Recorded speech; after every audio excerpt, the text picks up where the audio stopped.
आखातात युद्ध पेटलंय, ते आणखी भडकणार याची चिन्ह दिसत आहेत।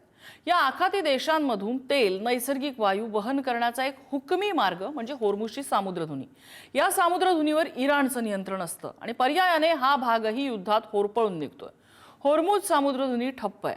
केवळ इराण नव्हे तर इथून कुठल्याही देशातली तेल वाहतूक बंद ठेवण्यात आली। काही देशांनी तर कच्च्या तेलाचं उत्पादन सुद्धा बंद ठेवलेलं आहे। हे सगळं बघता जगभरातल्या तेल संकटाचे पडघम आता वाजायला लागलेत। काही पंडितांच्या मते आपण इराणकडून तेल घेतच नाही, त्यामुळे आपल्याला काहीच त्रास नाही असं एक अर्धवट विश्लेषण सुरू आहे। मात्र आपण इराणकडून तेल घेत नसलो तरी आपल्याकडे येणारं 50% तेल हे ज्या भागातून येतं ती ही होर्मुझची सामुद्रधुनी आणि तीच सध्या बंद आहे। रशिया, व्हेनेझुएला यासारख्या देशांकडूनही आपल्याकडे तेल येतं। प्रसंगी गरज पडली तर आपल्याला ते तेल आयातीचं प्रमाण वाढवावं लागेल। अर्थ असा की देशात आज तेलाचा तुटवडा नाहीये, पण उद्या तो होणार नाही याची शाश्वती आत्ता देता येणार नाही। त्यामुळे हा क्राइसिस किंवा हा जो कसोटीचा काळ आहे तो टाळण्यासाठी भारताने काय करायला हवं? रशियाकडून तेल आयात वाढवली तर पाश्चात्यांची नाराजी अंगावर येणार हे नक्की आहे। ही नाराजी, विशेषतः अमेरिकेची नाराजी, ही आपल्याला परवडणारी आहे का? हे संकट कसं हाताळावं? आंतरराष्ट्रीय पातळीवर याचे कसे परिणाम असतील? याच सगळ्याविषयी आज आपल्याला चर्चा करायची आहे।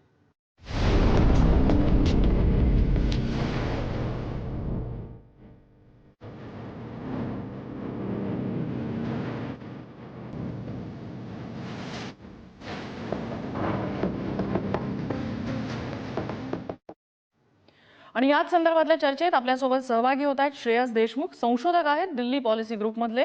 आपल्यासोबत लेफ्टनंट कर्नल सतीश ढगे आहेत, निवृत्त लष्करी अधिकारी आहेत। आणि आपल्यासोबत आहेत अविनाश गोडबोले, प्रोफेसर आहेत ओ.पी. जिंदाल ग्लोबल युनिव्हर्सिटीमध्ये, आंतरराष्ट्रीय संबंधांविषयीच ते तिथे शिकवतात। मी सुरुवातीला गोडबोले सरांकडे येईन। गोडबोले सर, ऑइल क्राइसिस भारतासाठी किती गंभीर आहे, किती त्याची चिंता करावी की करू नये?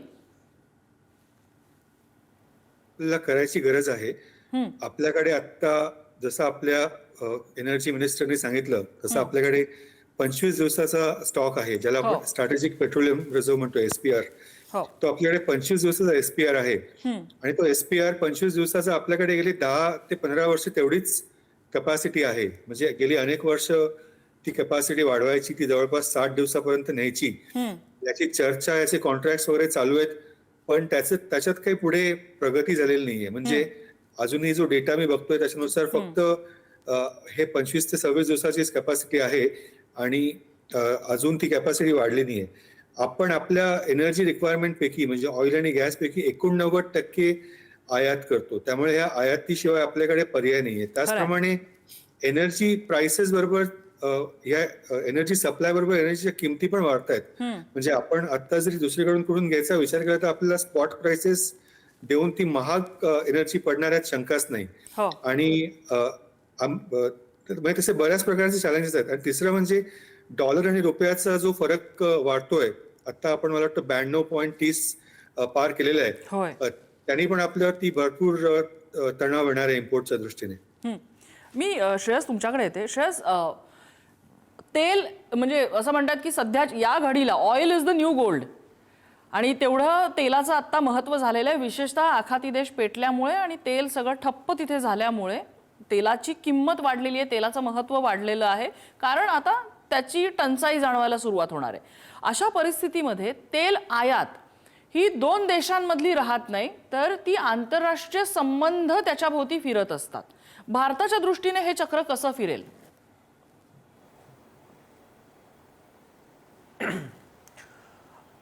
जसं तुम्ही म्हटलं आतापर्यंत, म्हणजे भारत होर्मुझच्या सामुद्रधुनीमधनं आणि गल्फच्या आखातामधनं आपली जवळपास 70 ते 80% तेलाची आयात होते।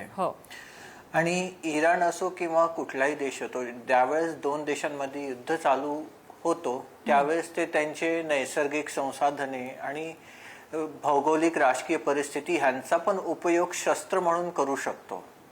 आणि त्यातलाच हा प्रकार आहे ज्या क्षणी इराणने होर्मुझची सामुद्रधुनी बंद केली, तर ते त्यांचे नैसर्गिक भौगोलिक परिस्थिती आणि नैसर्गिक संसाधनाचा राजनीतिक दबाव अमेरिकेवर आणण्यासाठी उपयोग करत आहे आणि त्याचा परिणाम भारतावर होत आहे। तर जसं 70 ते 80% तेलाची आयात आपण आखाती देशांकडनं करतो. आता जसे गोडबोले सरांनी म्हटलं होतं की आपली स्ट्रॅटेजिक रिझर्व्ह हे 25 ते 30 दिवसापर्यंतचे आहेत आणि आखातामधनं भारतामध्ये तेलाची आयात करण्यासाठी जवळपास 5 ते 6 दिवसामध्ये जहाज येतो. पण तेच जर आपण अमेरिकेकडनं किंवा रशियाकडनं घेतलं तर 1 महिन्याच्या जवळपास लागतो. तर त्या जहाजाची बुकिंग, त्या स्पॉट मार्केटमधनं घेण्याची बुकिंग वगैरे हे करण्यासाठी आपल्याला बराच वेळ लागणार आहे. त्यामुळे युद्ध लांबल्यास संकट येणार हे निश्चितच आहे. म्हणजे हे खूप मोठं कॅल्क्युलेशन तुम्ही सांगितलं की युद्ध या घडीला थांबलं जरी तरी क्रायसिस कायम आहे. मी ढगे सरांकडे येते. ढगे सर, एक म्हणजे सोशल मीडियामध्ये काही लगेच संशोधक जागृत होतात की चेन्नईमध्ये आपण समुद्राखाली रिझर्व्ह करून ठेवलेले आहेत, आपण विशाखापट्टणमच्या समुद्राखाली मोठ्या टाक्या बांधून ठेवलेल्या आहेत, त्याच्यामध्ये तेल असणार आहे, आपण इराणकडनं तेलच घेत नाही, आपल्याला प्रॉब्लेमच येणार नाहीये. तर हा जो एक काही प्रॉपगंडा थोडासा चालवला जातोय त्या पलीकडे जाऊन आपल्यासाठी हा क्रायसिस किती मोठा वाटतो आणि या क्षणाला भारत रशियाकडनं जरी आपण स्पॉट बाईंग त्याच्यामध्ये केलं तरी रशिया असेल किंवा इतर अन्य आपण काय म्हणतो की ईस्ट वर्ल्ड, वेस्ट वर्ल्ड नाही पण ईस्ट वर्ल्डकडनं जर आपण आता तेलाची आयात वाढवली तर पाश्चात्य नाराज व्हायचे चान्सेस किती आहेत? नक्कीच नम्रताजी, मुळात एक कन्सेप्ट आपण ज्याला म्हणतो कॉम्प्रिहेन्सिव्ह नॅशनल सिक्युरिटी, म्हणजे जरी इमिजिएटली आपल्या सीमेच्या बाजूलाच हे युद्ध त्या ठिकाणी सुरू नसलं तरी सुद्धा आपली ऊर्जा सुरक्षितता ही या सगळ्या संघर्षाशी निगडीत असल्यामुळे आणि आपण या ठिकाणचं कॅवेट असं त्या ठिकाणी आहे की बाबा हा संघर्ष खूप चिघळला आणि होर्मुझची सामुद्रधुनी बंदच त्या ठिकाणी त्याच्यात राहिली तर या भाषेमध्ये सगळ्या गोष्टी या ठिकाणी चालू आहे. तर त्या कन्सिडरेशन आपण कन्सिडर केलं तर ऊर्जा सुरक्षितता हा भारताच्या सुरक्षेसाठी अत्यंत महत्वाचा त्या ठिकाणी इश्यू आहे. आणि तुम्ही जसं म्हटलं की आता वेगवेगळे लोक वेगवेगळ्या गोष्टी त्या ठिकाणी म्हणतात. 144 कोटींचा देश त्या ठिकाणी आहे. तेंडुलकरनं कसं खेळावं, धोनीनी कसा शॉट मारल्यापासून ते आज घडीला जे आहे इराणनं कुठे हल्ले करावेत आणि इस्रायलनं कुठे हल्ले करावेत पर्यंत जे आहेत सगळेच म्हणजे 144 कोटी जनतेपैकी सगळेच त्या ठिकाणी एक्सपर्ट होतात. मी त्या ठिकाणी जाणार. पण तुमचा जो मुख्य मुद्दा आहे माझ्या मते खरोखरच या एनर्जी सिक्युरिटीच्या इश्यूला जर आपल्याला टॅकल करायचं असेल तर याची व्याप्ती जी आहे किंवा हे डिस्कशन आपल्याला 3 व्हर्टिकल मध्ये करावं लागेल. पहिलं व्हर्टिकल म्हणजे ज्याला आपण म्हणू की एक प्रकारे ट्रेड डायव्हर्सिफिकेशन. फक्त पश्चिम, खरं आहे की पश्चिम आशियामध्ये संघर्ष सुरू आहे आणि साधारणतः 50% आपली एनर्जीची जी गरज आहे ती या पश्चिम आशियामधूनच येते आणि तोच जर संघर्षामध्ये असेल तर हा प्रॉब्लेम आहे. पण आपण हेही लक्षात घ्यावं लागेल की आपल्याला 40 पेक्षा सुद्धा जास्त देशांकडून आपण ही एनर्जी, म्हणजे ज्यावेळेस मी एनर्जी हा शब्द वापरतोय त्यामध्ये पेट्रोलियम पदार्थ, क्रूड ऑइल तर आहेच आहे, एलपी त्याचबरोबर एलएनजी नॅचरल गॅस याचा सुद्धा समावेश त्या ठिकाणी आहे. मग 40 पेक्षा जास्त देशांकडून जे आहे आपण ऑलरेडी हे एनर्जी सप्लाय आपण त्या ठिकाणी किंवा एनर्जी रिसोर्सेस घेतो. म्हणून फक्त काही एकाच देशावर आपण डिपेंडंट आहोत अशातला त्या ठिकाणी भाग नाही. आपल्याला ते आणखी डायव्हर्सिफाय येणाऱ्या काळामध्ये त्याचा विचार करता येऊ शकतो. आता सुद्धा तो ऑप्शन आहे. पहिली गोष्ट. दुसरी गोष्ट, लॉंग टर्मचा विचार करायचा, लगेच नाही. लॉंग टर्मचा विचार केला तर माझ्या मते जे आहे हे सगळं डिस्कशन आपण का करतो, कारण 88% आपली जी एनर्जीची म्हणजेच पेट्रोलियम पदार्थांची जी गरज त्या ठिकाणी आहे ती आपल्याला आयातीच्या माध्यमातून भागवावी लागते. म्हणजे आपलं त्यावर डिपेंडन्स आहे. म्हणूनच हे सगळं रडगाणं आहे किंवा म्हणूनच आपण या क्रायसिस मध्ये त्या ठिकाणी जातोय. म्हणून लॉंग टर्मचा जर आपण त्या ठिकाणी विचार केला तर कुठेतरी आत्मनिर्भर भारत इथे सुद्धा आलं पाहिजे. म्हणजेच एक प्रकारे जे आहे जे आपल्याकडचे साठे आहेत त्याच्याशी संबंधित संशोधन आणि त्याला टॅप करणं हा तर भाग आहेच आहे. पण त्याला green energy in terms of green hydrogen असेल, न्यूक्लिअर एनर्जी असेल आणि बाकीच्याही ऑप्शन जे आहेत त्याला सुद्धा लॉंग टर्म मध्ये आपल्याला टॅप करावं लागेल. त्या संबंधित जे आहे रिसर्च, डेव्हलपमेंट आणि विकास त्या ठिकाणी करावा लागेल. हा दुसरा भाग. तिसरा सगळ्यात महत्वाचा भाग की हे सगळं जे क्रायसिस त्या ठिकाणी निर्माण होतोय तर भारत होतोय किंवा भारत भविष्यामध्ये आणखीन अफेक्ट होईल हे खरं आहे या जागतिक ऑइल क्रायसिस मध्ये. पण एकदा भारतच अफेक्ट होतोय का? आपल्या सोबतीला जे आहे चायना अफेक्ट होतोय, आपल्या सोबतीला जे आहे साऊथ कोरिया, जपान आणि इतर भरपूर देश जे आहेत हे या ऑइल क्रायसिसमुळे अफेक्ट होत आहेत. म्हणून इथे माझ्या मते जे आहे कुठेतरी कोलॅबरेशन, कारण त्या इश्यूच्या पॉईंट ऑफ व्ह्यूने चायना सोबत जे आहे बऱ्याच गोष्टींवर आपलं पटत नाही, बॉर्डरशी संबंधित आपला त्यांचा वाद आहे. पण दोघेही जे आहे एकाच क्रायसिस मधून त्या ठिकाणी जात असतील तर माझ्या मते इस्रायल, इराण, अमेरिका यांच्यावर चर्चेच्या माध्यमातून किंवा दबावाच्या माध्यमातून एक प्रकारची रणनीती आपल्याला चायना, साऊथ कोरिया, जपान आणि इतर सोबत त्या ठिकाणी आपल्याला जोडता येईल. आणि तुमचा जो मुद्दा होता की रशियाकडून आपण घेऊ शकतो का, स्ट्रॅटेजिक ऑटोनॉमी आहे. माझ्या मते जर कणखर कणा जर आपण त्या ठिकाणी दाखवला तर आपल्या परराष्ट्र नीतीच्या अनुसार आणि गरजच जर पडली तर रशियाकडून तेल खरेदी करण्याचा ऑप्शन आहे. पण मी फक्त रशियाच म्हणत नाही, बाकीचे 40 देश सुद्धा आपल्याला त्या ठिकाणी आहेत. त्या गरजेच्या अनुसार आणि भारताच्या हिताच्या अनुसार भारतानं जो आहे तो कणा त्या ठिकाणी दाखवावा परराष्ट्र नीतीनं आणि त्या प्रकारे ऍक्शन घ्यावी. नाही, अगदी तुम्ही म्हणताय तसं की आपल्याला कणखर कणा दाखवावाच लागेल. आणि ज्या वेळेला मला वाटतं ट्रम्पकडून हे प्रेशर येत होतं की रशियाकडनं तुम्ही तेल खरेदी करू नका, त्यावेळेला भारताने आपली भूमिका स्पष्ट केलेली होती की आमची एनर्जी सिक्युरिटी ही आमची प्रायोरिटी असणार आहे. मी गोडबोले सर तुमच्याकडे येते. आत्ता मध्य पूर्वेत आखाती देशांमधली जी काही परिस्थिती आहे त्याच्यामध्ये आता अरामको कंपनीवरती हल्ला झाला, कतारने सांगितलं आम्ही नॅचरल गॅसचं प्रोडक्शनच बंद करतोय. काही देशांकडे त्यांच्याकडे स्टोअर करण्यासाठी जागा नाहीये म्हणून ऑइल प्रोडक्शन बऱ्याच देशांनी बंद केलेलं आहे. काही देश युद्धातच अडकलेले आहेत, तिथे काही तेल विहिरींवरती हल्ले झालेले आहेत. अशामध्ये जरी पुढच्या 4 दिवसात किंवा पुढच्या आठवड्याभरात युद्ध थांबलं तर ही परिस्थिती पुन्हा एकदा नॉर्मलला यायला किती वेळ लागू शकतो? हा सप्लाय रिस्टोरेशनला कमीत कमी 10 दिवस जातील, अगदी उद्या जरी युद्ध संपलं तरी. कारण की त्यांना त्याच्यानंतर पुन्हा एकदा ते जे पोर्ट्स आहेत, पोर्टचे एंट्री एक्झिट पॉइंट आहेत, तिथे एकदा फ्लशिंग होईल आणि तिथे एकदा सी बेड माइन्स वगैरे काही ठेवले ते नाहीत ना, त्याची एकदा एन्क्वायरी पण करावी लागेल त्यांना. कारण की ते माइन्स पण त्यांना क्लीन करावे लागतील. महत्वाचा मागासचा एक मुद्दा सांगायचा राहिला की VLCC very large crude carriers आपल्याकडे आपण जरी इम्पोर्ट करत असलो ऑइल तरी आपल्या देशाचे फ्लॅग कॅरियर्स आपल्याकडे खूप कमी आहेत. म्हणजे आपण कुठून दुसऱ्या पार्टीकडनं कंटेनर्स बॉरो करतो, रेंट भाड्यावरती घेतो आणि मग आपण तिसरीकडनं तेल आणतो. त्यामुळे आपले स्वतःचे large container carriers, crude carriers पण नाही आहेत, लार्ज किंवा व्हेरी लार्ज तसे पण नाही आहेत. व्हेरी लार्ज कंटेनर कॅरियर्सचा प्रोजेक्ट सुरू करायचं गेल्या वर्षी काम सुरू झालेलं आहे आणि त्याला अजून 7 ते 8 वर्ष जातील त्यातलं प्रोडक्शन व्हायला. त्यामुळे कंटेनर्स आपली असणं हे पण महत्वाचं एक त्यातली स्टेप आहे. म्हणजे इराणने आज अनाऊन्स केलं की फक्त वेस्टर्न युरोप, अमेरिका आणि इस्रायल यांचे फ्लॅग कॅरियर्स ते थांबवणार आहेत. आपण आणि त्यांच्या कंपन्या इन्व्हॉल्व्ह असलेले फ्लॅग कॅरियर्स. म्हणजे हा पण एक संशोधनाचा मुद्दा आहे की आपल्या देशातलं ऑइल ज्या कंटेनरवरनं येतं ते कुठल्या देशात रजिस्टर झाले त्याच्यावरती सुद्धा आपली एनर्जी सिक्युरिटी अवलंबून आहे. आणि त्याच्यासाठी पण आपल्याला एक जिओ स्ट्रॅटेजिक विषयाप्रमाणे विचार करायला लागेल. दुसरं म्हणजे चायना आणि आपण जरी एका साईडला असलो as a importers, as large importing country, तरी आज चायनाकडे 120 दिवसाचा SPR आहे, स्ट्रॅटेजिक पेट्रोलियम रिझर्व्ह. साऊथ कोरियाकडे जवळपास 90 दिवसाचा आहे आणि जपानकडे पण जवळपास 80 दिवसाचा आहे. आणि जपानकडे वेस्टर्न म्हणजे ट्रान्स पॅसिफिक रूट्स त्यांच्याकरता जवळ आहेत. आपल्याकडे पॅसिफिक रूट्स पण फार लांब पडतात आपल्यासाठी. आपलं जे जिओग्राफिक लोकेशन आहे त्याच्याकरता म्हणजे ते आपल्यासाठीच हा मुद्दा इतर देशांपेक्षा मोठा आहे. आपण इतरांच्या बरोबर कॉपरेशन करू शकतो पण लगेच येऊ शकत नाही त्या दृष्टीने. पण एक आपण आता या तेलाविषयी बोलतोय त्याच संदर्भात एक मोठी अपडेट आली आहे, ती म्हणजे क्रूड ऑइल घेऊन जाणाऱ्या एका शिपवरती मिसाईल हल्ला झालाय. सोनानगोल नामीबे नावाचं हे शिप आहे जे अमेरिकेकडे मला वाटतं जात होतं. इराकमधल्या अल जुबैरमधनं ते अमेरिकेला निघालेलं होतं. त्याच्यावरती क्रूड ऑइल टँकर होता, क्रूड ऑइल टँकर शिप होतं हे, आणि त्याच्यावरती हल्ला झालेला. आपल्या कोल्हापूरमधला एक तरुण तिथे होता, रोहित पाटील नावाचा.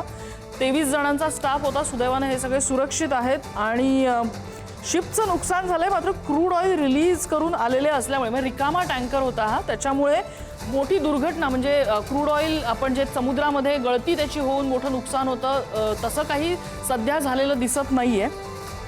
आणि रोहित पाटील जे आपल्या कोल्हापूरचे ते सुद्धा सुखरूप आहेत अशी अपडेट मिळते.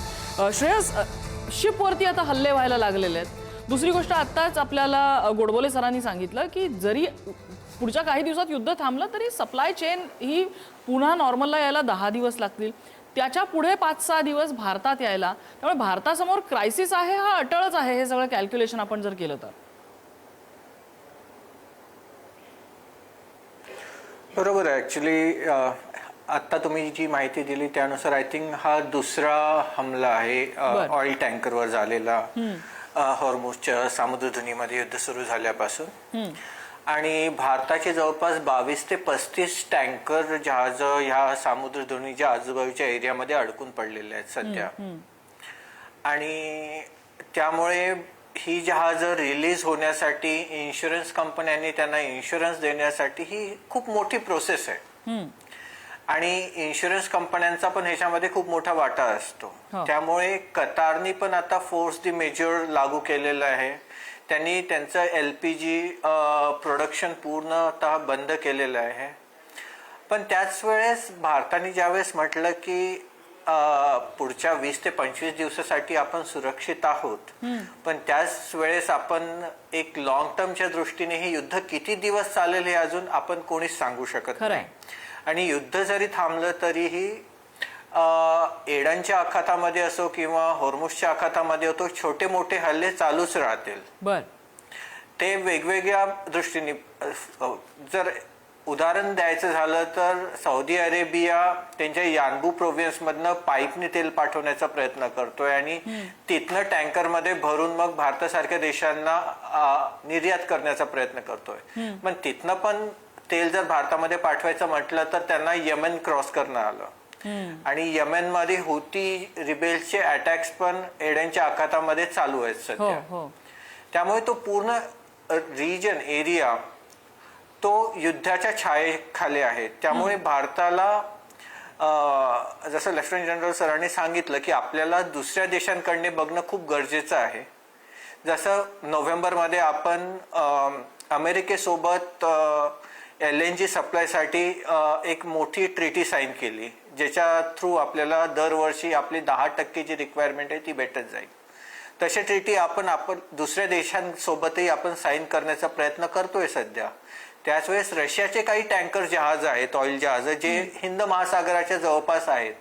रशियाने आत्ताच एक सांगितलेलं आहे की ती जहाजं भारताकडे ते वळवतील जर भारताला गरज पडली आणि आपण जर ती विकत घेतली तर असे काही प्रयत्न गव्हर्नमेंट कडनं चालू आहेत की जे ऑप्शन्स अवेलेबल आहेत ते आपण उपयोग करण्याचा प्रयत्न चालू आहे सध्या आपल्या ऊर्जा सुरक्षेच्या दृष्टीने. तर आता या सगळ्यामध्ये हे असे जर हल्ले होत असतील तर तुम्ही जसं म्हणालात की इंटरनॅशनल लॉबीला तिथे आपलं प्रेशर पॉलिटिक्स, प्रेशर टॅक्टिक वापरावी लागेल. पण सध्याचा इराण बघितला तर इराण काही कुठेही त्यांच्यासाठी तो तिथल्या राजवटीसाठी ती अस्तित्वाची लढाई असल्यामुळे ते काय कुठे शस्त्र टेकतील, पाठ टेकतील अशी काही परिस्थिती दिसत नाहीये. अशात काय करावं? अजूनही वाटतं आपण जर काल पाहिलं तर अमेरिकेने श्रीलंकेची हा प्रश्न माझ्यासाठी ढगे सर तुम्हाला होता हा प्रश्न. काल जर आपण पाहिलं तर ओके. सो बेसिकली मी जे सांगत होतो की अशी जरी परिस्थिती असेल आणि इराणमध्ये जे आहे एक प्रकारे IRGC तर्फे अजूनही त्या ठिकाणी हल्ले होत असतील तरी एकूणच सामरिक गणित पाहता पुढचे 4 ते 7 दिवस सुद्धा इराण खरोखरच अशा प्रकारे फुल फ्लेज्ड वॉर मध्ये त्या ठिकाणी टिकू शकेल याविषयी माझ्या मनामध्ये साशंकता आहे. आणि त्याचं सर्वात सोपं कारण जे आहे ते हे की एअर डिफेन्स सिस्टम इराणची जी आहे पूर्णतः उद्ध्वस्त करण्यामध्ये अमेरिकेला एक प्रकारे यश आलेलं आहे. मोठ्या प्रमाणामध्ये जे मिसाईल लॉन्चिंग साइट्स आहेत ते मिसाईल लॉन्चिंग साइट्स त्याचबरोबर मिसाईल लॉन्चर्स हे मोठ्या प्रमाणामध्ये जे आहे अमेरिकेने उद्ध्वस्त केलेले. आता एक महत्वाचा भाग जो आहे तो नेव्हीशी रिलेटेड, त्या इराणियन नेव्हीच्या पण वेगवेगळ्या प्रकारच्या शिप्स ज्या आहेत त्या पूर्णतः उद्ध्वस्त करणं आणि ती केपेबिलिटी उद्ध्वस्त करणं यामध्ये जे आहे अमेरिका त्या ठिकाणी प्रयत्न करतोय. म्हणून सामरिक दृष्ट्या इराण फार काळ फुल फ्लेज वॉर साठी टिकेल ही शक्यता मला त्या ठिकाणी कमी वाटते. आणि त्या अनुषंगाने येस त्याच्यानंतरही इन्सर्जन्सी असेल, त्याच्यानंतरही राईटली पॉइंट आउट केलं की वेगवेगळ्या प्रकारचे, कारण त्यांचे जिओ स्ट्रॅटेजिक लोकेशन एवढं महत्वाचं आहे की स्ट्रेट ऑफ होर्मुझ किंवा इराण समर्थित हुती जे येमेन मध्ये आहेत ते अधूनमधून हल्ले करत राहतील आणि एकूणच या मार्गाने जाणाऱ्या ज्या जहाजा आहेत त्यांच्याशी संबंधित इन्शुरन्स कॉस्ट म्हणा, फ्लाईट चार्जेस म्हणा, एकूणच वाहतुकीचा खर्च जो आहे तो वाढत त्या ठिकाणी राहतो. मूळ प्रश्न आतापर्यंत चर्चेमध्ये आपलं जे आहे माझ्या मते मूळ इश्यू हा नाहीच आहे की जे आहे ओव्हरऑल जगामध्ये जे आहे तेलाची कमी आहे, पेट्रोलियम पदार्थाची कमी हा भारताच्या पॉईंट ऑफ व्ह्यू जो आहे प्रश्न नाहीच आहे. प्रश्न एवढाच आहे की हा पश्चिम आशियामध्ये संघर्ष असल्यामुळे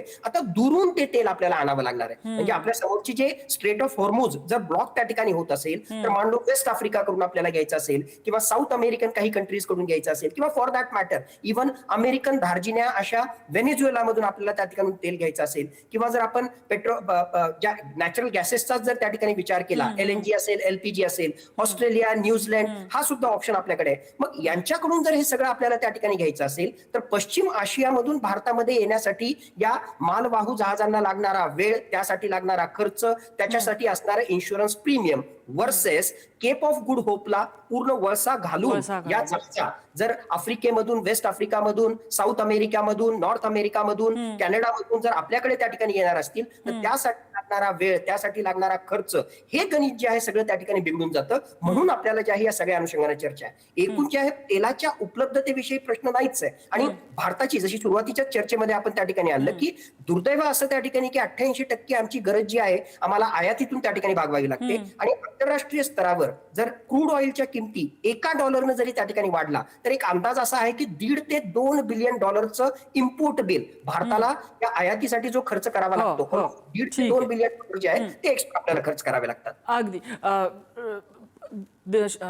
गोडबोले सर, याच्यामध्ये एक मुद्दा आहे, म्हणजे एक छोटंसं उदाहरण देऊन तो प्रश्न विचारते की रशिया युक्रेन युद्धाच्या वेळेला युरोपमधल्या अनेक देशांनी डिक्लेअर केलं की आम्ही रशियाकडनं तेल घेणार नाही, पण त्यांना पर्याय नव्हता. त्याच्यामुळे त्यांनी त्याचा वे आउट कसा काढला की रशियाचे मित्र राष्ट्र असलेले जे देश रशियाकडनं तेल घेत होते त्यांच्याकडनं रिफाइंड ऑइल युरोप घ्यायचा आणि आम्ही रशियाकडनं घेत नाही वगैरे आपला हा शब्द त्यांनी पाळला. तर भारतासाठी असे काही वे आउट, असे काही पर्याय आहेत का ज्याने हे जे अंतर आहे ते अंतर कमी होण्याचे काही चान्सेस असू शकतात का? आता म्हणजे ऑफसेट अग्रीमेंट्स असतात. जर अमेरिकेचं कुठलं ऑफसेट अग्रीमेंट एशियामध्ये असेल त्याच्या अगेन्स्ट आपण ते शॉर्ट टर्म साठी त्यांच्याकडनं घेतलं तर ते होऊ शकतं. म्हणजे मलेशियाकडनं आपण सप्लाय आपल्याला येईल का ते पण आपण बघू शकतो. ब्रुनेईकडनं येऊ शकेल का ते बघू शकतो. तशा प्रकारचं ऑफसेट करू शकतात. आत्ताचा प्रश्न हा जिओपॉलिटिकल नाहीये. युक्रेन युद्धातला प्रश्न जिओपॉलिटिकल होता आणि ते युरोपियन लोकांचं डिसिजन ते जिओपॉलिटिकल आणि स्ट्रॅटेजिक होतं की रशियाला आपण या युद्धासाठी पैसे द्यायचे नाहीत. तर आत्ताचा प्रश्न आहे की supply chain management. Supply chain ही ब्रेक झाल्यामुळे आपल्याकडे असलेला प्रश्न वेगळा आहे की लांबून आपल्याकडे ऑइल येईल आणि आपल्याकडे मग आता आफ्रिकेकडनं वाढवता येईल का किंवा सुदान मधलं आपल्या अग्रीमेंट्स वरती स्टेक थोडे वाढवता येतील का किंवा अंगोला मधनं आपल्याकडे जे तेल येतं त्याच्यातला स्टेक काही दिवसाकरता वाढवता येईल का असं काहीतरी बघता येईल. बर, आपल्यासोबत आत्ताच एक नवीन पाहुणे आलेले आहेत, कौस्तुभ केळकर. केळकरजी, स्वागत आहे आपलं. या सगळ्यामधले पेट्रोलियम आणि फ्युएल ह्याच्यामधलं अर्थकारण नेमकं कसं असतं याविषयी त्यांचा अभ्यास आहे. आत्ता या क्षणाला जो ऑइल क्रायसिस जगामध्ये आहे त्याने भारतामध्ये नजीकच्या काळामध्ये अर्थकारण कसं बदलेल, तेलाच्या किमती कशा बदलतील, त्या मॅनेज होऊ शकतील का, गव्हर्नमेंटला काय काय करावं लागेल त्यासाठी? माझ्या मते आता गव्हर्नमेंट हा क्रायसिस सहज मॅनेज करू शकेल का? गेले 18 महिने साधारण आपण मागणी आणि पुरवठा जगातला क्रूडचा जर बघितला तर दररोजची मागणी 103 दशलक्ष बॅरल्स पर डे आहे आणि पुरवठा साधारण $108 मिलियन पर डे आहे. त्यामुळे तुम्ही जर पाहिलं असेल तर क्रूड साधारणपणे $55 ते $70 याच्यातच फिरत राहिलं. क्रूड वाढलं नाही. याचा अर्थ मागणीपेक्षा पुरवठा जास्त होता. पण आपल्या गव्हर्नमेंटने तुम्ही पाहिलं असेल की आज 1.5 ते 2 वर्ष होऊन गेली, 103 रुपयांनी साधारण पेट्रोल आहे. ते त्यांनी किंमत कमी केलेली नाहीये. म्हणजे गव्हर्नमेंटकडे आता तेवढे पैसे जमलेले आहेत. किंमत कमी न करता पैशाचा रिझर्व्ह गव्हर्नमेंटकडे आहे. त्यामुळे आता जर क्रूड वर गेला, आता साधारणपणे मगाशी पाहिलं तर साधारणपणे $82 ब्रेंट क्रूड होतं. ती सुद्धा 10 दिवसाची बास्केट असते. तर मग गव्हर्नमेंटकडे भरपूर राखीव निधी आहे. तर जसं तुम्ही खाली येताना गव्हर्नमेंटनी बेनिफिट दिला नाही लोकांना प्राइस कमी करून, तसं वर गेल्यावर आताही त्यांच्याकडे रिझर्व्ह आहेत किंवा पेट्रोलियम रिफायनिंग कंपन्यांकडे प्रचंड मार्जिन आहे. ते आता गव्हर्नमेंटनी ते पैसे वापरावेत आणि लोकांना रिलीफ द्यावा आणि गव्हर्नमेंट ते सहज करू शकतं. आणि आता असं आहे की आपल्याकडे एक लिमिटेड रिझर्व्ह आहे. जर आपल्याला बाहेरून तेल वेगळ्या पद्धतीने घ्यायची वेळ आली, जसं की आता ऑफसेट अग्रीमेंट बद्दल आपण बोलत होतो, रिफाइंड तेल जर कुठल्या देशाकडनं आपल्याला घ्यायची वेळ आली तर साहजिक त्याची किंमत वाढणार आहे. अशा परिस्थितीमध्ये हे अर्थकारण कसं फिरेल? आपल्याला अजून एक पर्याय उपलब्ध म्हणजे रशियाचा. व्लादिवोस्टॉकच्या बंदरातनं आपण पॅसिफिक मार्गाने, जपान वगैरे त्या मार्गाने आपण क्रूड ऑइल आणू शकतो. हे आपण सगळं बोललो, पण ह्याच्यामध्ये ना थोडंसं थांबवते सर, तुम्हाला वेळ कमी आहे आपल्याकडे म्हणून थोडंसं थांबवते. आपल्याकडे आफ्रिका आहे, व्हेनेझुएला आहे, रशिया ह्यासारखे पर्याय आहेत. मुद्दा आहे अंतराचा. अंतर खूप असल्यामुळे महिना लागणार हे तेल भारतात यायला, त्याच्यापुढे ते रिफाईन होणार. अशा परिस्थितीत जवळच्या कुठल्या देशाकडून आपल्याला रिफाईंड तेल घ्यायची वेळ आली तर हे अर्थकारण कसं फिरेल? नाही, अंतराची चिंता नाहीये. कारण एक तुम्ही जर पाहिलं तर आपण रशियाकडनं आजही 1.1 मिलियन बॅरल्स पर डे तेल घेतोय. जे 1.8 पर्यंत घेत होतो तो पुरवठा परत आपण 1.8 मध्ये जर वरपर्यंत जर घ्यायला लागलो तर आपल्याला कच्च्या तेलाच्या पुरवठ्याचा काहीच प्रॉब्लेम नाही. आणि एकदा पुरवठ्याची सायकल सुरू झाली, साधारणपणे 35 दिवस रशियाकडनं यायला लागतात. पण एकदा तुमची सायकल परत वरच्या लेवलला गेली, रशियाकडचा पुरवठा वाढला तर काहीच अडचण येण्याचं कारण नाही.